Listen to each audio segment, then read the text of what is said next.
Assalamualaikum warahmatullahi wabarakatuh. Hai anak-anakku kelas 9, apa kabarnya?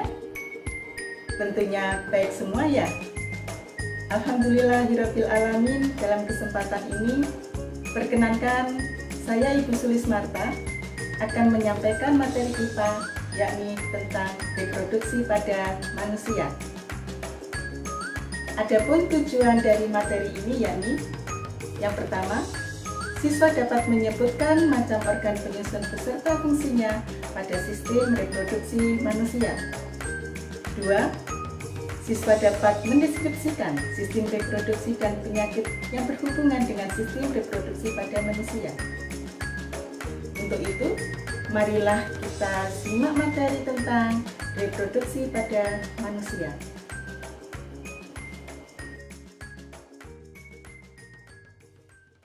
Materi yang ada dalam pembahasan sistem reproduksi pada manusia meliputi organ kelamin laki-laki, organ kelamin perempuan, pembentukan sel kelamin, fertilisasi dan kehamilan, menstruasi, ovulasi, penyakit pada sistem reproduksi.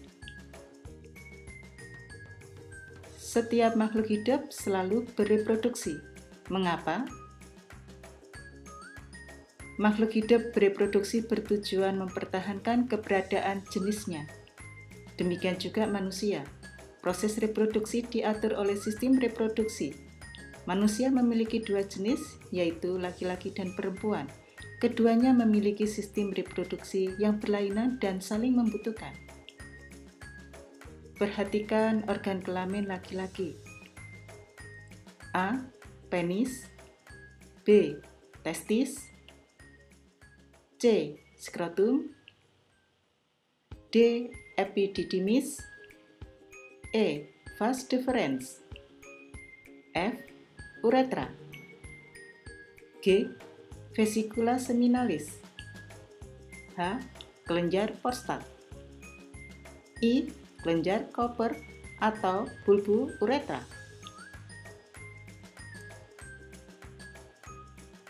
Penis merupakan alat kelamin luar yang berfungsi untuk memasukkan sperma ke dalam tubuh wanita dan memiliki kelenjar kelamin penghasil sperma dan hormon testosteron, serta skrotum yang merupakan kulit pelindung testis yang berada di luar tubuh.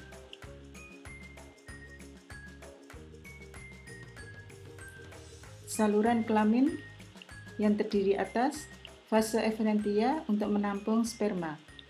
Epididymis mengabsorpsi sperma hingga kental dan menyimpan sperma sementara hingga sampai 3 minggu. Vas deferens merupakan saluran penghubung epididymis dengan uretra pada penis.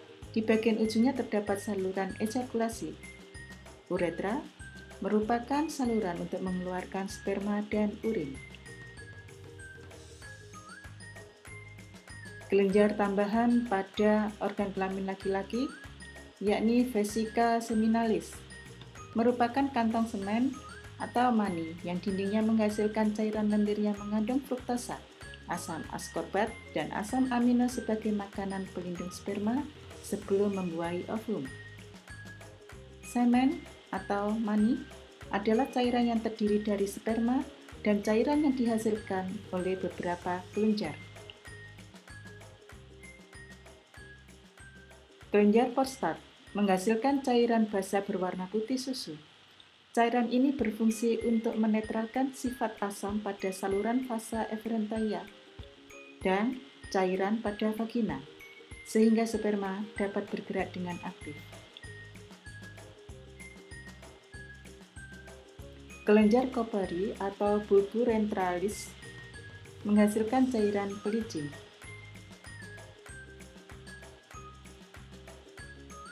Sistem reproduksi laki-laki berhubungan erat dengan sistem ekskresi urinaria. Testis menghasilkan jutaan sperma setiap hari dari masa pubertas sampai meninggal dunia. Jika tidak dikeluarkan, sel-sel sperma akan mati dan diserap kembali oleh tubuh. Selanjutnya adalah bagian organ kelamin perempuan. Organ reproduksi perempuan berupa sepasang ovarium, oviduk atau tuba Fallopi, uterus, vagina, organ kelamin bagian luar.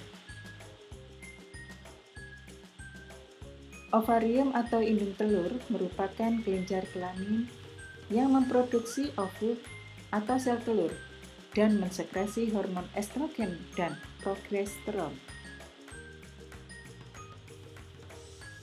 Oviduk atau tuba Fallopi atau yang merupakan saluran sel telur berfungsi menyalurkan sel telur ke uterus atau rahim dengan gerakan peristaltik dan dibantu oleh gerakan silia pada dindingnya.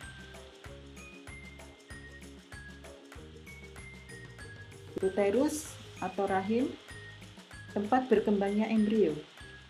Selama kehamilan, volume uterus mampu mengembang hingga 500 kali. Vagina, tempat penis pada saat kopulasi dan sebagai jalan keluar bayi pada proses kelahiran. Organ kelamin luar, klitoris, struktur yang sama dengan penis. Vulva, terdiri atas lambium mayor, bibir besar, dan lambium minor, bibir kecil. Lubang saluran kencing, lubang vagina, bagian terluar vagina, fundus bagian lipat paha.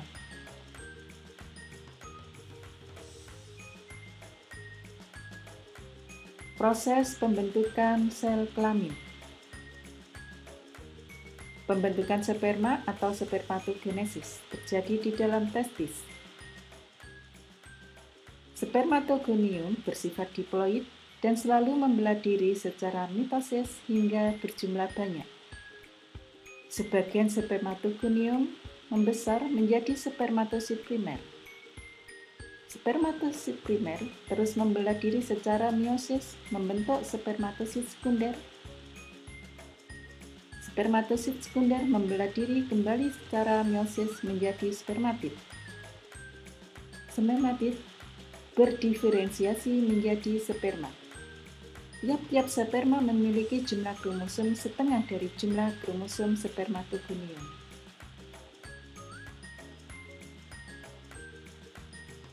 Proses pembentukan sel kelamin pada perempuan.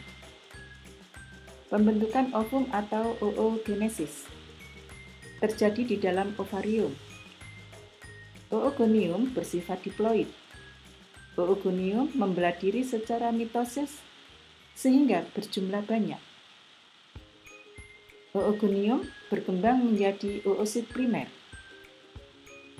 Oosit primer membelah diri secara meiosis menjadi oosit sekunder dan badan kutub pertama. Oosit sekunder mengandung kuning telur dan sitoplasma. Badan kutub pertama merupakan inti sel yang kemudian membelah diri menjadi dua.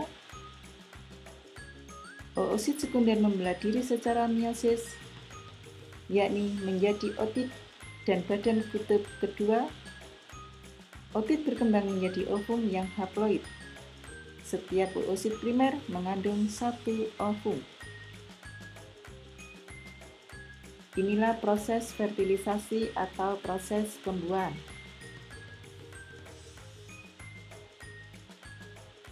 Fertilisasi atau proses pembuahan adalah proses peleburan antara satu sel sperma dengan satu sel telur atau ovum yang sudah matang.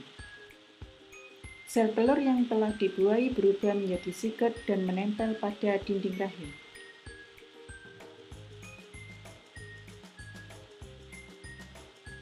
Hal-hal yang terjadi pada saat kehamilan.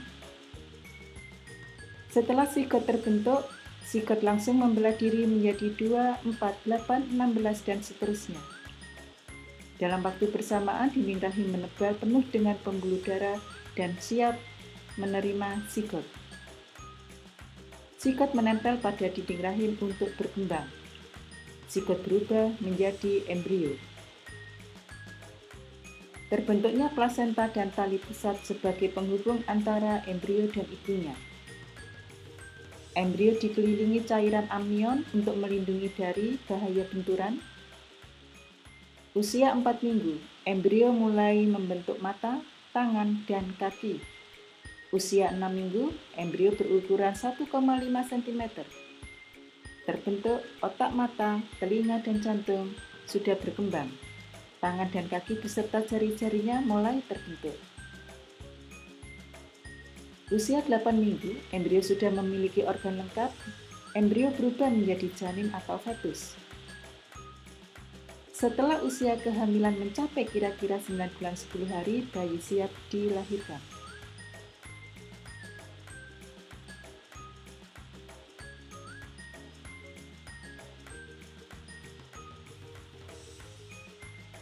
Menstruasi. Bila ovum tidak dibuahi, dinding rahim yang telah menebal dan penuh dengan pembuluh darah akan rusak dan luruh atau runtuh. Bersama-sama dengan ovum, jaringan tersebut dikeluarkan melalui vagina dalam proses menstruasi atau haid.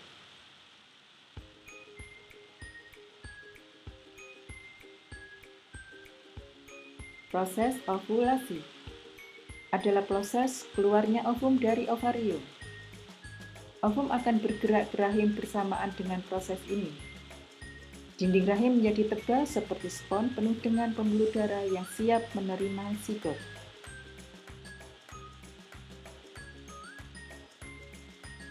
Penyakit pada sistem reproduksi, gonorrhea, kencing nanah.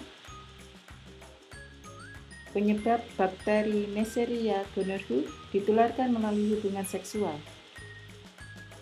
Akibat radang pada organ reproduksi yang menyebabkan kemandulan, mata persendian, dan selaput otak pada bayi. Tanda dan gejala, terdapat nanah pada ujung saluran kencing dan terasa panas atau terbakar saat buang air kecil. Sifilis, penyebab bakteri Treponema pallidum, ditularkan melalui hubungan seksual. Akibatnya, kerusakan organ reproduksi pada stadium lanjut. Sifilis menyerang hati, susunan saraf, dan otak. Herpes genital. Penyebabnya, virus herpes simplex serotype 2, ditularkan melalui hubungan seksual. Akibatnya, gangguan pada organ reproduksi kulit dan menyebabkan kanker rahim. Keputihan, flor albus. Penyebab, parasit seperti jamur Candida albicans, Protozoa Trichomonas vaginalis, bakteri dan virus. Candida albicans menyukai lingkungan yang mengandung gula dan hangat, sering ditemukan pada wanita hamil dan penderita diabetes mellitus. Akibatnya, gangguan pada organ reproduksi wanita. AIDS, Acquired Human Deficiency Syndrome. Penyebabnya, virus HIV, Human Immunodeficiency Virus.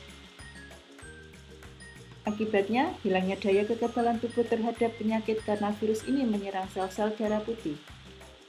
Penyebarannya, kontak cairan tubuh dengan penderita AIDS. Orang yang terinfeksi virus HIV akan menderita AIDS setelah 6 bulan atau lebih tergantung daya tahan tubuh. Nah, anak-anakku, dengan adanya kalian mempelajari organ-organ reproduksi pada laki-laki dan perempuan, maka kalian dapat mengetahui tentang struktur, anatomi, proses-proses fisiologi, dan fungsionalnya. Dan yang lebih penting lagi, setelah kalian mempelajari organ-organ reproduksi pada manusia beserta beberapa penyakitnya, maka anak-anak tentunya bisa menjaga kesehatan diri yang prima. Karena di dalam tubuh yang sehat terdapat jiwa yang kuat. Demikian anak-anakku pelajaran hari ini. Semoga bermanfaat. Saya akhiri. Wassalamualaikum warahmatullahi wabarakatuh.